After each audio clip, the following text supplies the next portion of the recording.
आप भी अपने घर में गुड लक लाते लाते बहुत सारी ऐसी चीज़ें ले आए हैं जो कि घर में नेगेटिविटी क्रिएट करती है? अगर आप भी सेम फील कर रहे हैं कि बहुत सारी चीज़ें ऐसी हैं जो कि जब से हम लाए हैं कुछ ना कुछ गड़बड़ हो रहा है, तो आज मैं बात करने वाली हूँ ऐसी ही बहुत सारी चीज़ों के। तो आज मैं आचार्य प्रीति सिंघल फ्रॉम वास्तु की इस वीडियो में बात करने वाली हूँ ऐसी ही कुछ चीज़ों के बारे में जो कि हम घर में ले तो आते हैं पर लेकिन वो हमारे लिए किसी भी तरह से सही साबित नहीं होती और हमेशा एक नेगेटिविटी आती रहती है। देखिए, जब भी मार्केट में कोई चीज़ आती है, मैन्युफैक्चर होती है, तो साथ साथ उसकी मार्केटिंग भी शुरू हो जाती है क्योंकि वो इतने बड़े नंबर पे मैन्युफैक्चर हो रही है कि मार्केटिंग करके उसको सेल करना ही करना है, अदरवाइज जो उसको मैन्युफैक्चर कर रहे हैं वो लॉस में आ जाएंगे।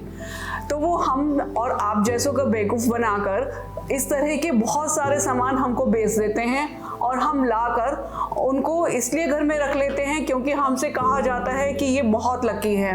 आप इसको रखिएगा, आप इसको इस डायरेक्शन में रखिए तो आपको अपॉर्चुनिटीज आने लगेंगी, आप इसको घर में यहाँ पर रख लीजिए तो आपके यहाँ तो बहुत अच्छा कैश फ्लो बन जाएगा। और हम इसी तरह से बुद्धू बन जाते हैं और सामान ला कर रखते रहते हैं। इसी तरह के बहुत सारे सामान के बारे में मैं आज आपको बताने वाली हूँ जिसमें कि कौन कौन से वो चीजें हैं जो कि हम ऐसे ही ला के रख लेते हैं। इसमें सबसे पहले आता है स्मॉल बैम्बू, जो कि एक कांच के जार में रखा जाता है और उसमें बहुत सारे बैम्बू के छोटे छोटे स्टिक्स होती हैं और जिनको वास्तु के लिए ये भी बोला जाता है कि इसको आप रेड रिबन से बांध कर रख लीजिए तो ये और ज़्यादा लकी हो जाएगा। ये बिल्कुल भी लकी नहीं होता है। एक तरह से देखें तो इसके नेगेटिव इफेक्ट आते हैं। और नेगेटिव इफेक्ट क्यों आते हैं? क्योंकि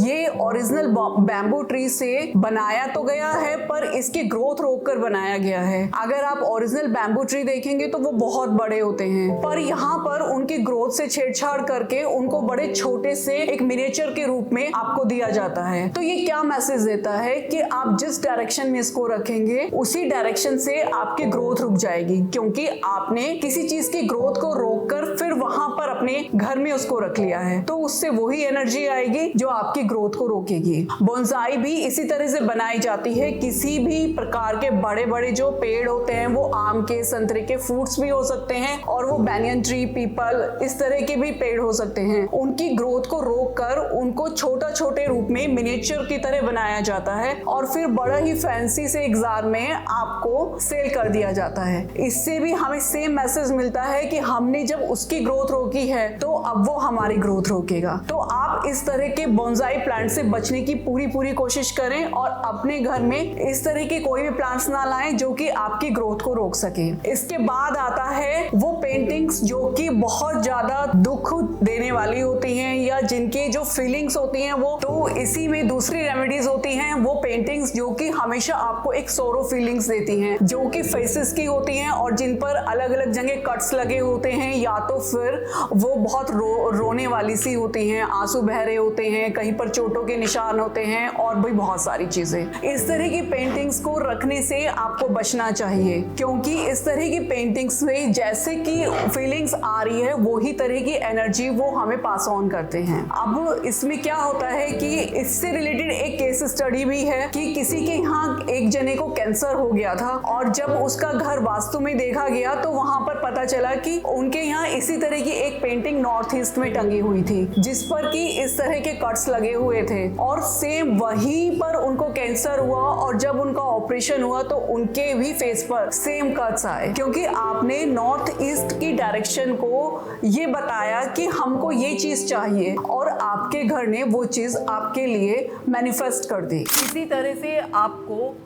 मार्केट में बहुत सारे गणेश जी मिलते हैं। कई बार गणेश जी का पेट नहीं होता तो कई बार गणेश जी का पूरी बॉडी नहीं होती, खाली फेस होता है। इस तरह के भगवान जी आपको घर में लाने से बचना चाहिए क्योंकि आप खुद सोचिए कि अगर हमने किसी के कुछ अंग काट दिए हैं तो उनसे क्या एनर्जी आपको मिलेगी। आपको भी ऐसे ही फीलिंग्स आएगी जैसे कि वो सामान या वो मूर्ति फील कर रही है। तो आपको आगे से अपना घर सजाने के लिए अगर आप कुछ सामान खरीदने जा रहे हैं तो इन सब चीज़ों का जरूर ध्यान रखें कि वो जो चीज़ आप खरीदने जा रहे हैं वो क्या मैसेज दे रहा है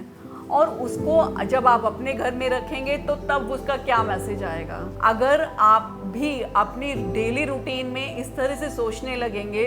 तो बहुत सारी नेगेटिविटी तो ऐसे ही खत्म हो जाएगी और आप अपने यहाँ नेगेटिव एनर्जी जो खुद ही ले आते हैं उससे भी बच जाएंगे। ऐसे ही